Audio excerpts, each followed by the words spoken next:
Well, hello, America. This is your host for Stars and Stripes, Commander Al Palmer, United States Navy, retired. And as those of you who are regular viewers and listeners to our podcast, you'll know that we're the folks that stand up against racism and radicalization in the military services. That's what STARS stands for and what we stand for, and very proudly. STARS have been engaged for several years now in trying to reduce the effects of radical ideologies on our military services and the people who serve there, in addition to the families and children and relatives of those who serve our country. So we're happy to be here again with this episode today. And I want to talk about something that we often have brought up but don't get into too deeply. And that is the radicalization that has affected not just our military services, but also our country. It's more evident today and it's more in the open, perhaps, than it has been for some time. And we're talking about the ideologies of Marxism and communism, which we didn't expect to see very much of, but now seems to be in clear display. To talk about that today, I've got a very special guest.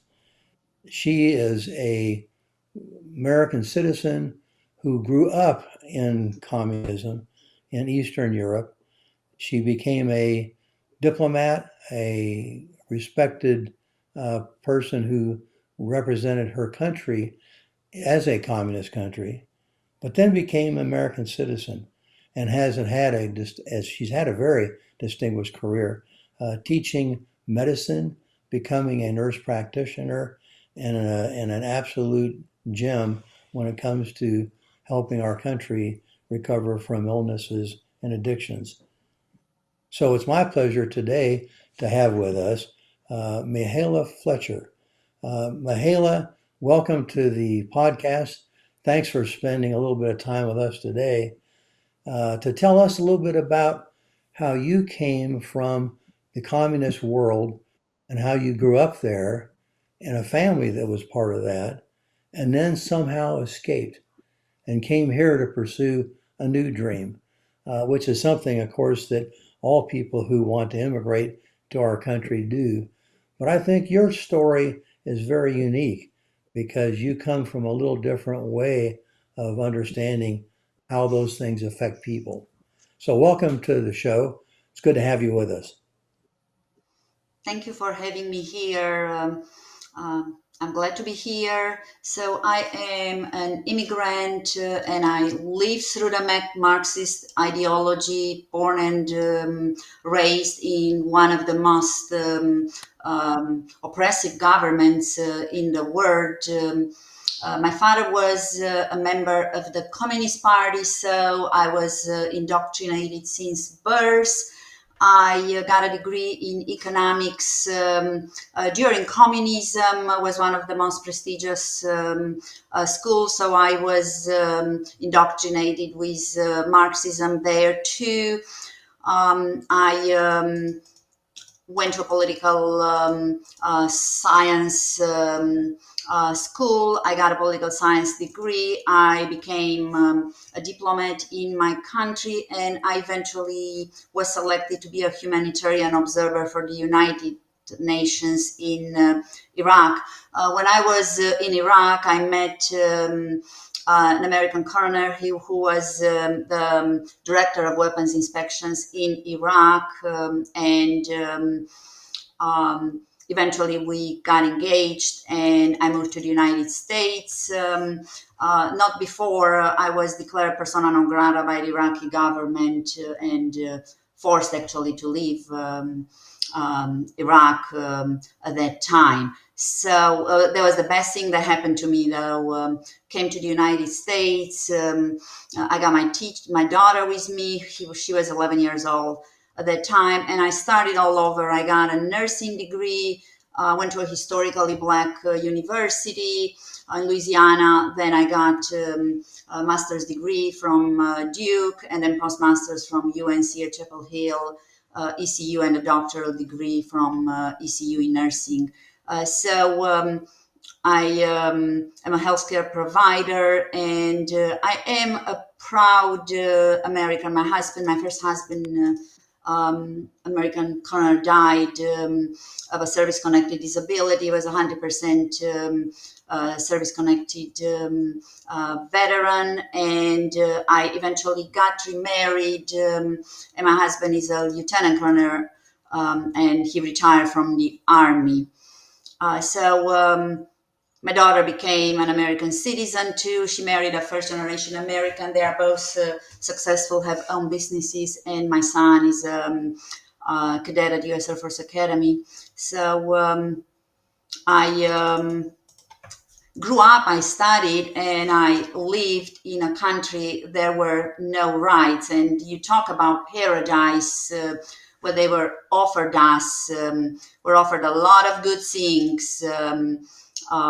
They offered us free education for all, but the education was all indoctrination. We didn't have a lot of good books. I didn't even know what Bible was. Religion was also totally oppressed. We were not allowed to go to churches um, except for a few times, like there was a wedding or baptism, a funeral. Few times I've been to church a few times in my life there. So the education was mandatory. The Marxism education was mandatory. We became communist early in the second grade. We were pioneers, and everything we taught was an exaggeration and human rights abuse. Everything, the state controlled everything. You talk about social housing. What kind of houses we had, communal apartments with showers and restrooms outside. My father was in the Communist Party, so he was able to buy a decent house, and I was able to get an apartment too. But it took years, and basically we had to fake psychiatric diseases to get an extra room if we wanted more space.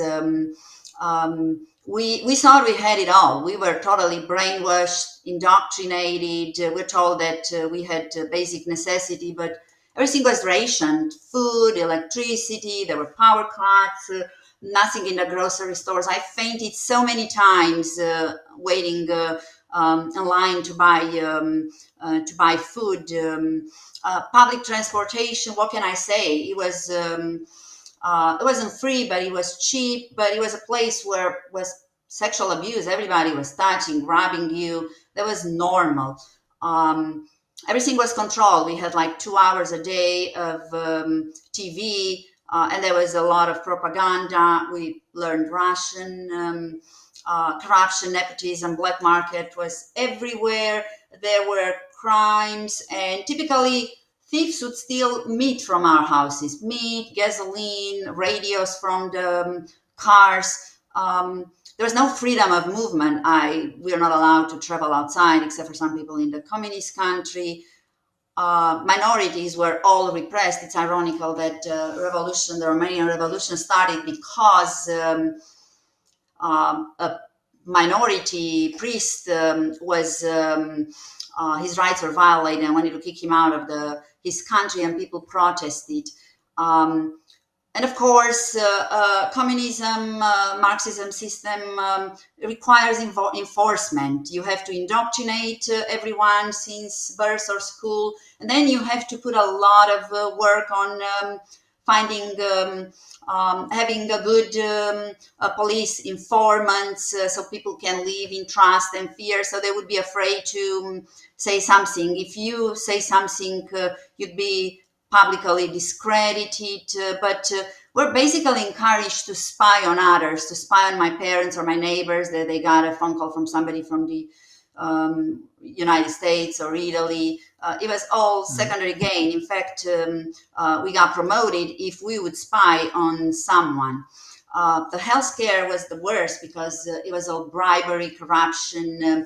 I had an aunt who died because she didn't have the money to pay her doctors and nurses, and she was told, you either sell your cow, that was her only way of feeding her children, or you're not going to have the surgery on time. And she chose her family, not herself, and eventually died. We shared everything. We shared syringes. I'm lucky that I didn't get HIV or other diseases, transmittable diseases, because it was on order, depending on what your name was, ABC. We had the same syringe for everybody. Little alcohol swab, but lots of people died and were got infections because of that. People were in orphanages because of that. Prenatal care was a joke. We basically went to doctor very rarely. There was no anesthesia, nothing. Childcare, we took care of each other. If we had grandparents, that was good. We had a key on our neck, going on trams, on metro. Many women died because of abortions, and it was illegal to have contraceptives. It was a pro-natalist policy. The president wanted us to have at least 5 children, and women who could not feed their children resorted to having contraceptions and abortions illegally. Some died, some made babies, and they were placed in orphanages. But there was no gender equality. Women were, it's part of life to be treated like a sex object. It's like, what is sexual abuse? There's no word for that. Plus, you couldn't talk with anyone about anything that happened to you. We didn't have any sex education in school. Women were just made to serve men and make children. So it was a civil responsibility for us to make children and to serve the man. In fact, getting married was, for a woman, was something that we should be very proud of. And those who would not make children or get married, they'd get a penalty, like pay 10% of their salary. They talk about classless society. Let's live in communist place, Marxism, and there's no, everybody is equal, everybody has the same, is fair. That was not true. There were lots of classes, politicians, military, celebrities, professional, the working class. My family was in the working class, I would say, because my father was in the Communist Party. We were a little bit above, and we could go so far. So my parents wanted my brother and I to get a college degree, so we would become professionals. So we go a little farther, but there's Sure, yeah. so much that you can go. The lowest were the peasants in the villages, and that's what they were calling them, the peasants. And the minorities were absolutely the lowest. Were treated very, very poorly. Election, none. It was, we had one party, one candidate, unqualified people, human rights violation there, extreme. Again, if you are in the Communist Party, you had some advantages to buy a house faster, to get a better job, because everybody has a job. But what kind of jobs you had? In fact, living in the city at Bucharest was like you have a green card here in the United States. Everybody wanted to go there. There were illegal marriages for that, people to stay in the country, in the city, because they had more that in villages. So everybody had a job, but it wasn't the job you wanted, but the job that was determined for your party, for your class. So, so it sounds like that's a society that's built just like the old Soviet Union, actually, which came from Vladimir Lenin and the Bolsheviks after the Russian Revolution. And countries like Romania just seem to have adopted that as part of the spread of communism throughout Europe. They just duplicated it one place to another. Usually because they'd come into the country and say, "We're going to make things so good for you. We're going to give you utopia." You probably grew up that way, right? Yes, yeah, I Expecting didn't that, know what anything else. but you don't. But since you don't know, you say, sure, we'll sign up for that. That sounds great. We'll get all this great stuff, and then the stuff doesn't show up. So, was there a time when you were a young girl and it started out looking attractive because everything was going to be even and maybe a little bit of utopia, and then it changed? I did not know there was better. I really did not know. Everything was so established. I just wanted to go to school, get a college degree, become a professional. Of course, my goal was, I was a woman, was to marry a man that was uh, like an officer or a doctor, so I would have a better life. But that was my goal in life at that time. I never knew it was better, not even after communism ended. It was difficult. I actually found freedom in the United States, nowhere else. But we were just so abused, vulnerable Yeah. people who did not know, were brainwashed, totally brainwashed. So wasn't there also an issue with the Romanian people who existed before communism? Didn't you lose a lot of that history, that family, if you will? Yeah, we lost everything. We did not know the history. We were taught just the communist history. And my grandfather had um, property, had a pub, and had land and gold, and he lost everything because of the communists. And then they were spying on him. They were coming, looking at us to see if we do anything. He lived in fear, and he was even afraid to talk, because if he would say something, my father would get upset that we'll all be sent to prison or somewhere else in the middle of nowhere. And he was shut off the entire life. So they stole the classless societies, like it doesn't work, and they stole everything from people who had. They got it all, and they didn't really distribute it like the state had total control. They Some people in charge had the control of everything, but the state had total control of everything. There was no we were just indoctrinated that we were all happy that we had equal distribution of wealth, but I just we are all poor. That's wealth cannot be equal if you don't work and make. But it's as far as you, as much as you can work, can do. You can't go further your class unless you have to do something. You have to, I don't know, have sex with someone. You are lucky, you are pretty, and you go farther. But um, there was no. The only motivation was to get a little farther in class, but we didn't know better. We just didn't know what was good. We didn't have basic So, necessities. We didn't have food. We didn't have basic things. and like most of the communist countries that have gone that way, you had somebody who was a leader at the time too, who probably Yeah. was like a Stalin, who kind of dictated how things went, and that was Nikolai Ceausescu, right? In fact, he was worse than, I would say he was worse than, maybe not Stalin. Stalin did a lot of bad things, but he was worse than a lot of other people, because he was more than just the communist, that he destroyed a country. But he went to North Korea at one point, and he realized the cult, the personality cult was there. And from that moment, it was much worse on us. We became totally isolated from everyone. I would say that Romania was just like, during communism, was much worse than in, we had a life much worse than in Soviet Union or other communist country. We were like in North Korea. That's what I think we Yeah, were. I've heard that. Yes. Well, and because I think he's, as I've read, he started out kind of mild, and then, like you say, he changed his character along the way and became much more brutal and much more forceful. So, what happened to him?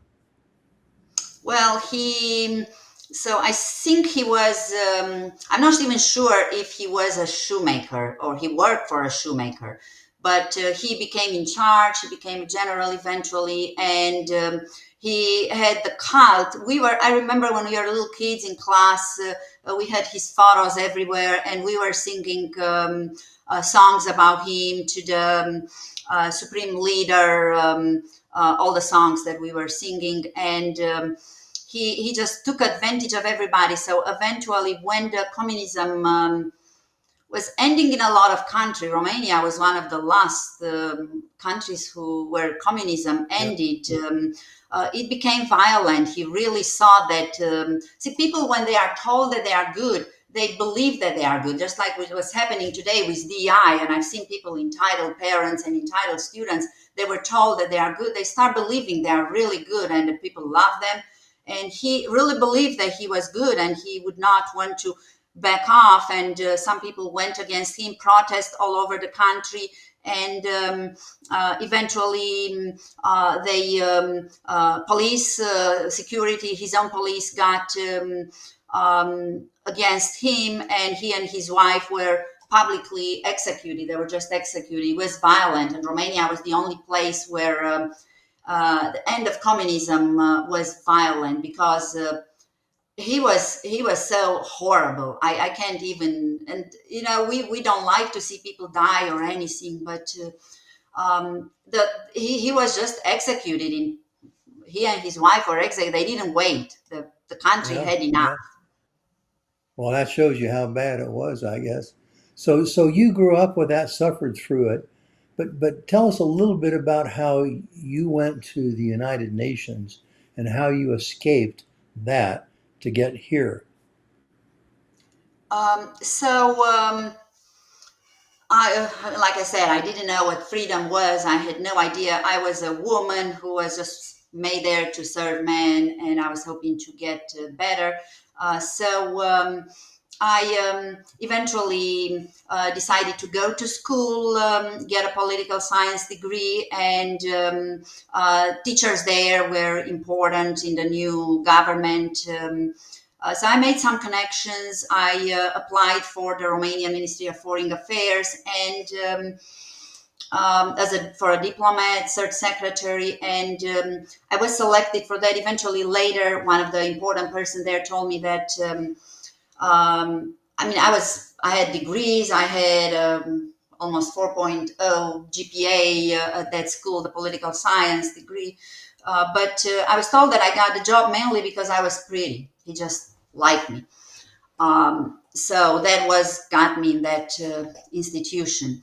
I worked for the United Nations, and it was still gender inequality. There was so violence against women. The trams, the metros are the same. Women were abused, patriarchal culture, position of powers, and no accountability. So I decided to move away, to go away from the country. And the best way to do was through the United Nations. And I found a job, and I applied to be a humanitarian observer in Iraq. And I got a job. I moved there, and this is how I arrived at the United Nations. But when I went there, it was about the same. It was the same gender inequality, the same sexism, the women.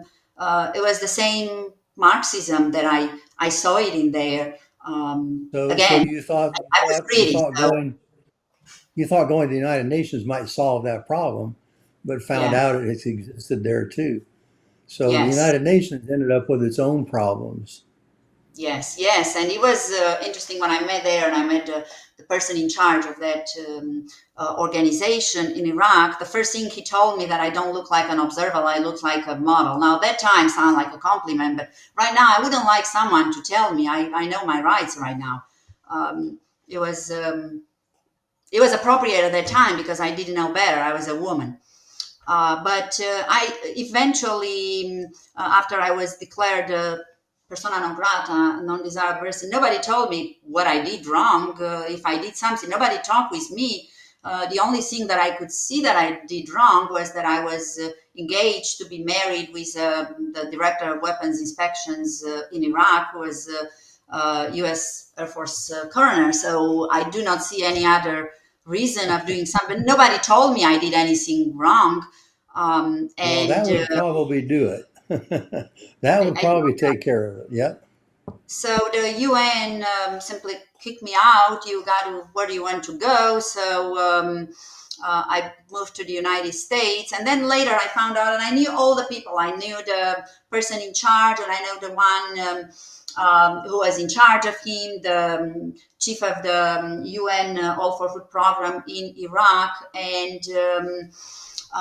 it's interesting because the UN humanitarian coordinator in Iraq said that he resigned because he could not look at the genocide that was happening to Iraqi people. That was horrible. Iraqi people lived indeed, there was a genocide. They were not doing well, but they were not doing well, in fact, because of what the United Nations did, what their own dictator did. Eventually they discovered, and that's, I looked in the news from reliable sources from the United States office, that there was mismanagement, there was corruption, fraud, abuse of power, and the person in charge was actually indicted for bribery and corruption, and the UN paid his legal fees, and then he just resigned and moved back to his country. And I know US tried to get him back, but the country would not get him back. So he got away. Probably he's getting a retirement right now. There was no accountability. So whose genocide was? Who made this genocide? Making profit at the expense of vulnerable people. These people were really. I witnessed so many human rights violation in Iraq. People were really not doing well, and they were so afraid. And that's what our president, former president Ceausescu, did for Romania. It wasn't just communism. He was a nationalist. The cult of personality, that's what Saddam had. And it was actually, Saddam's photo was in every person's house. They own people, they hated him. So it was, I met people from other countries, African countries, who again, women who, there was a girl who was a woman who had genital mutilation as a child, and she was taught, she was indoctrinated to believe that that was normal. I mean, how can you think about that? Having genital mutilation is a normal, she was taught to believe that it was her responsibility to be mutilated, and who cares about health, social, all the complication that these people had. Another one didn't even know she was genitally mutilated. She went to so many doctors and eventually found out, but again, her family told her that's part of our culture. It is normal. So I saw a lot of atrocity, but the corruption that goes together is like when you get to the Marxism, to the nationalism, you can't get out of that. It's impossible. And that's why I wanted to leave, because I didn't have 50 years. I didn't have 100 years to wait for the country to get better. I didn't want my daughter to be sexually abused. She was pretty. She was a very pretty girl. I have a beautiful daughter. But that's what happens when you are beautiful. Everybody takes advantage of him. I was reading in the news about the gymnast Nadia Comaneci, that everybody thought she got, she was great because she was important, she was a celebrity, but this woman defected. She left the country because she was so important, she was so abused. Everybody took advantage of her. If you are pretty, if you are a celebrity, they take advantage of you. And then it's hard to get over. People get indoctrinated, they don't know what is right. And that's what, when I see things happening in this country, I know that if it's going to happen, it's going to take centuries to get back to what it is. And it's scary because I've seen it. I've seen it happening. And it's like 1984, George Orwell, is ignorance is strength. That's what they are counting on. That's what Marxists are counting, keeping everybody ignorant, so they would not know that they are abused. It's just, and they have, I can't even think about the way they do, how they use the vulnerable population, how they find them. They segregate them into classes. We have white and blacks, we have transgenders, we have ethnicities, women, men. They all segregate them.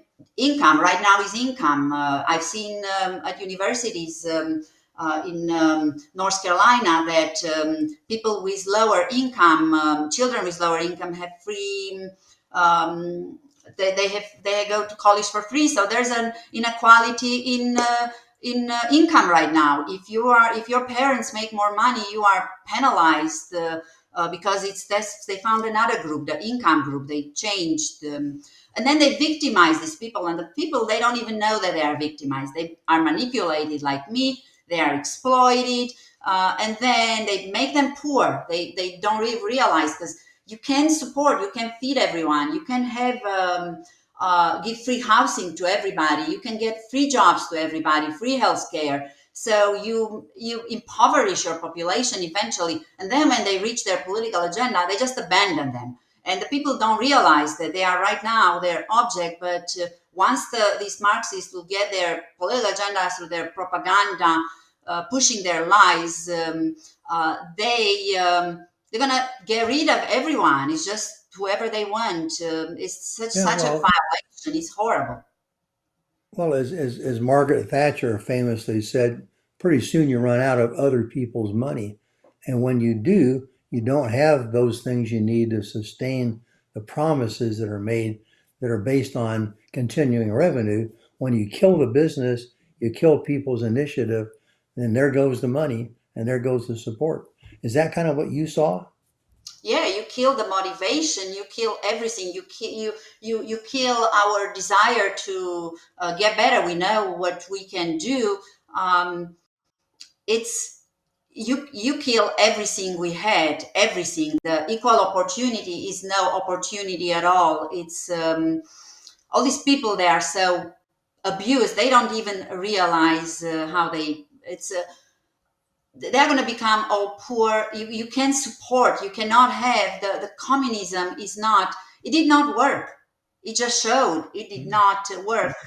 Uh, it's not possible economically, No. politically is totally against, but uh, it's like the people, and I was reading about someone in the Cato Institute, a black guy who and I agree with what he said. I've seen that too. They make them feel victims by telling them they are the group, the whites abuse you, the Oh black, yeah. whatever they say. They Well, make you feel like a that's where communism is famous for. They'll come in and tell you, whether it's South Africa or whether it's Eastern Europe, they'll come in and say, "Look, things are really tough here in town for you guys, but we're here to help you. Things are going to be good. Just do what we say, right? Abandon all those other things that you've had. Get rid of your history. Get rid of all the things that you've done. We're here to make things different. We're going to fundamentally change you and your country for you." Is that the message that you saw? Yeah, and it's hard to see that some hardworking people are associated with groups like them because of their culture, income, race, gender, because Yeah. those good people appear bad because of what the people in charge abuse the other ones. They get incompetent, the vulnerable ones, the ones that are ignorant and they don't know. They want them unqualified. They get the unqualified ones to get to their, they can get to someone, to their means, if they have someone smart. So that person, the smart person, is going to get it. So they want the unqualified people. They want us to become ignorant. So let's talk for just a second about that qualification, merit. That's how you escaped and came here, and then went into education, went into nursing, a very technical and very challenging profession. Uh, but to do that, you had to be very good at what you were doing, right? You couldn't use DEI and get ahead just because of some other external factor. And you saw that directly coming from a place where that was done. How did that feel for you? Yeah, well, I saw it at the beginning when I got a job as a diplomat, when I got a job at the United Nations, the way I was treated. Now it makes me think. I know I was intelligent. I know I studied hard, but was it because of the way I look, because I'm pretty, because somebody sexually harassed me? Is this why I'm in the position? So it makes me actually, it puts my self-esteem down. Although I know that I'm smart, then I'm trying to think about it. The other people who got in this position got in there because they were pretty, because they had sex with someone. And the same happened with here with the nursing. I've seen people who were who got over the grading on the curve, like when I went to school. Some people, I remember I had a guy one time, a colleague, he asked me to help him at chemistry, and said, okay, I was good, I had a great grade, so teach me chemistry. What do I need to do? And then I tried to explain to him chemistry, but the guy did not know basic math. He didn't know what 2 plus 2 was. This is a guy who was in college. So how can That I teach helps. someone who doesn't know math how to do a chemical equation? It was impossible. I could not do Yep. it. And then my grades were high, and they made me, I remember I had one time I had to take a CLAP test to get out because my grade was inflating the others. I was doing too well in there. And it's not that I was doing, so that makes me think, was I was good or other people were bad? Was I was good? I couldn't, it makes me question my intelligence again because of what I've seen. But before in the school, eventually they had issues with passing the accreditation because students were not capable to get the 80% score to pass the national examination, and then eventually were allowed to get it, even so, to continue the school and put these nurses into practice. And then the nurses take care of you. And who wants a pretty nurse or a nurse who is diverse? We want to have a good nurse. I want a nurse Yep. who can take care of me. I want a doctor who can take care of me. I don't care how they look, or their income or religion or ethnicity or Yep. races. That's not. And then the same with when I became instructor, I saw the same. I saw somebody who was totally unqualified with a criminal record, actually, who had a license suspended for fraud, who got in charge Oh, dear. because um, I I was discriminated, it's hard to believe for me that someone who was not having doing well in school and didn't have anything could get to that position, and the way they did it with like no election, get everybody away. So I've seen discrimination. I've seen the Marxist practice of one candidate election at public universities. I see it right now. It's happening, and they lower the hiring standard, they lower the admission standards. People hardly pass. I had they and then they just make sure there's just one person, and they choose a certain person, and they don't. It's on the it's now diversity strengthens nurses, it strengthens medicine, but not at the expense of people. We all want good nurses, we want good doctors, we want good military, we want good cadets. So a lot of that does center around, education and education, post high school. So when you get into college, used to be you went there for the ability to learn and to debate and to be able to have a discussion about the way things were. Today, it seems to be very ideological. So, as that's the case, who's doing that? Is it It, is it it the got even professor? worse. It got Is it the worse. is it the professors though? Well, when Is I it went to professors? So when I first time when I went in school when I was a student, everybody was passing. It was all right. Right now, what they want us to do is everybody to get like before when I was working before. For a public university, they wanted everyone to get 100%. To give somebody a 98%, God forbid, they're going to come and comment. I had one time a colleague who gave a student 99.5%, and that student made so much of a fuss that that teacher was kicked away, and the student was moved to me because that professor gave the student a 99.5. So it's the leaders, it's the ones in charge, you said, who are doing. The professors are told to do from the leaders, from their deans, from their department heads. These are the ones. So that's not. We should not, and that's the problem. We go after the wrong people. We go after the ones who do it. Is the ones who orchestrate, the one who have an agenda to get to their whatever they Well, want.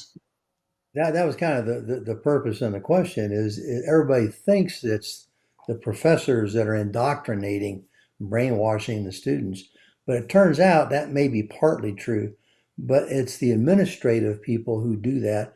Often the campus volunteers or others that do some of the grunt work, like assigning rooms and helping them with choosing classes. Those are the people who seem to be moving people in a direction that's kind of brainwashing them and getting them to swallow all of the ideology. And we Did, have did to you do see the some of best that?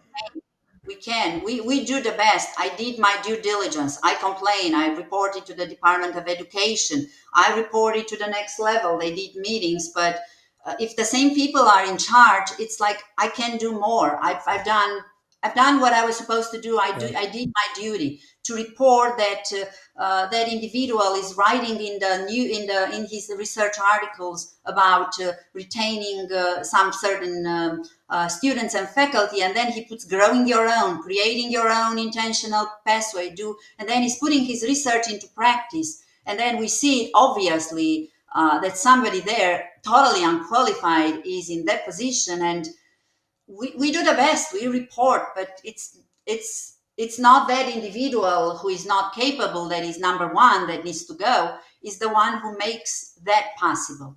Is whoever makes it possible, and it's a lot of bureaucracy and. Uh, Um, the Department of Education, somebody, the Equal Opportunity Commission, for instance, told me, "Oh, it's too late. It's been over 6 months. There's nothing we can do. The Department of Justice is not our business." Something like that. That's the way they do it now. When I applied for the job, I had veteran preference. My husband has 100% service-connected disability. I had so many credentials and certification. I was working for that school, so not being blacklisted for all the job I applied for, I complained about discrimination. It was clear to me, but I mean, I have a job. I don't care. I'm happy where I am. But it's the people who's suffering, the students, the patients, the safety. It's the safety. The students are suffering because they were promised quality education, and they didn't get that. They are not getting that. I heard people are failing their national exam, but there's as much as we can do. I did everything I could. I reported. well, that's what you have to do, and thank you so much for being a part of that effort. It really makes a difference. So the other thing that happened to you, though, was not only did you get back, you got into education here as a new citizen, but you also got back into the military, marrying an Army lieutenant colonel and a doctor too. Is that right? Yes. So how did that change your life being a military wife and a mother of children now working in the military, sort of? Because after Well, all, families in the military are part of the military, right? I lived in communism, so I raised my son to love this country. So that's number one, to not take anything for granted, to do it, merit, be competent. So I taught my son. So yes, I married military men, and I saw integrity. I saw service before self. I saw excellence, and I see that going away, and it's caring. So, but Yes, it is. it is very scary because I know I lived with my husband's um, the integrity that he has. My son's integrity is they are to the highest. I have a lot of integrity, but I can say I'm at the same level as my husband and my son. I'm questioning sometimes if I have somebody, a student, and I know she is not here, she is not doing well. I'm questioning if I would ask this question to my husband and my son, they would respond to me. What is to think about? There's nothing to think about. You do it. You cannot let. It's your obligation to report. You see something not right. It's your duty to do it.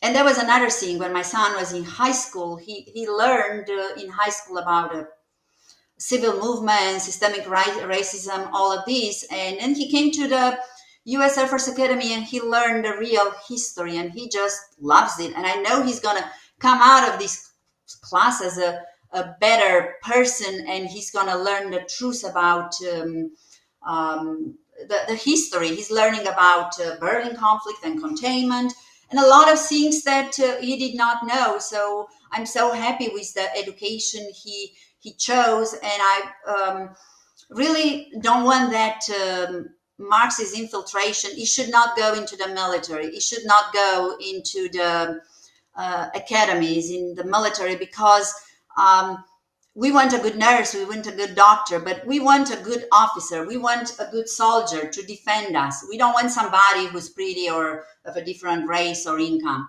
We want somebody who can defend us and defend. And we talk about the women, the sexism and gender inequality in Romania and the United Nations. It's not about, it's about if a woman is capable, the woman should go as far as possible, but we should put Mary first, regardless of the race, the how we look, merit, and integrity. We have to have integrity to report our duty. So I'm very, very proud, and it should not go DI in education meant passing unqualified students and giving them a sense of entitlement. And I was looking on Facebook, one of the parents posted something in there about her child and says that the child would need to, what can she do for the child to switch classes because of an instructor not having the ability to teach. That was so inappropriate.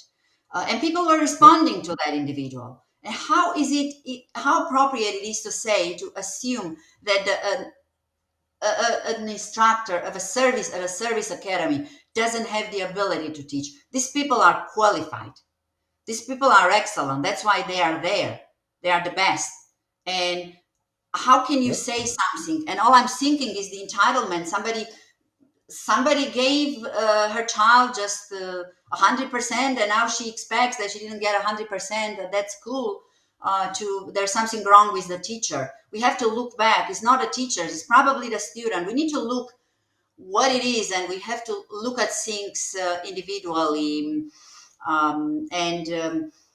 We should not talk before we know more. And the DI, critical race theory, has just resulting in lower standards of employment, undergraduate, graduate admission, lower performance, lower readiness. It should not happen in the military. We talk about protecting our country. That's unacceptable. Well, and it's different in the military because unlike working for IBM or Amazon, you don't go to work every day and come home knowing that you're going to be doing the same thing every day, right? Yeah. When the bullets start flying and the missiles are in the air and there's chaos around you, you need people who have the qualities of leadership and character, and as you say, integrity, to be able to stay the course, do the job, and see it through. That's not something the average person actually ever experiences in life in a lot of places. No, So we have to integrity protect and that. accountability. And so that's why STARS has been busy trying to do this exactly as you described, is to keep the merit high, keep the integrity there, keep accountability centered on this too, because people have to be responsible for what they do in order to be effective leaders. So I'm happy to see that your son is there at the Air Force Academy. I know he's going to have the challenge of his life. And I know you probably know that too by now, but it's an important thing to do. And we're very grateful for you sharing him with the rest of us to do that. So in summary here, Mihaela, the journey that you had represents an extreme case of people going from one culture, one way of doing business to another. And as you know, the challenge of assimilating into that new society can be a challenge. I've had a lot of people I've sponsored to be new citizens go through that. And I know it's a difficult thing to do sometimes, to leave the old world behind and to pick up the new. But it sounds like you've done an amazingly good job of that. And When you see we're here. here is caring, is really is it's really bad to see that happens here. Something that I ran away from that country to get away from all of this thing. I ran away to get freedom and to have human rights, and to see that the freedom and all the equality of opportunities going away, and see people incompetent, ignorant, in charge. And we should not celebrate incompetence and poor performance and lack of integrity at the expense of our education, health, people. The people at our country, like for the service academy, they need an environment where our students, cadets can grow, can learn, can develop without prejudice, without exclusivity, without racism, regardless of how they look, what race they are. What It's not political, it's not racist, it's nothing. It's just it's everybody's right. We should live. We should live in freedom and have rights. Yes, and we have had a reputation of that for a long time. I'm personally glad to see us returning to that and the warrior ethos and getting people to understand what it's like, to have to take care of a country. So we're doing that here at Stars. Well, the other thing is that I know that you live in North Carolina now, and we're busy here in Stars, kind of lining people up to help us out from time to time. And it's great to have you here with us to talk about ideologies and communism particularly. But there's something else that you can do, I think, in North Carolina. Turns out we've actually got a vacancy there for the head of one of our state leaders in North Carolina.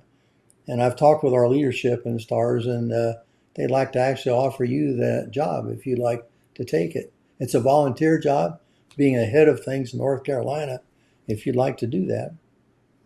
That would be great. Thank you so much. I appreciate. I just want everything to be the way it used to be in this country again. We just uh, Well, you got an awful lot of people there with the same attitude, Mihaela, and we're all kind of linking arms together to make it happen. So we really appreciate your help in doing that.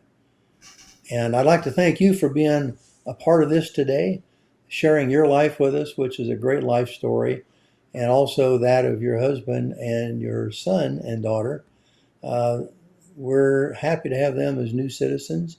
I'm particularly pleased about your son going to the Air Force Academy because I've got a little bit of Air Force in me too. So that all works. we are So all thanks again. united.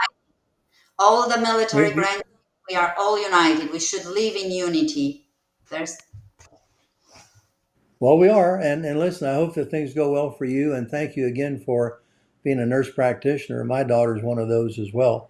So I know how important that is and how much work it takes to get to that level of health care.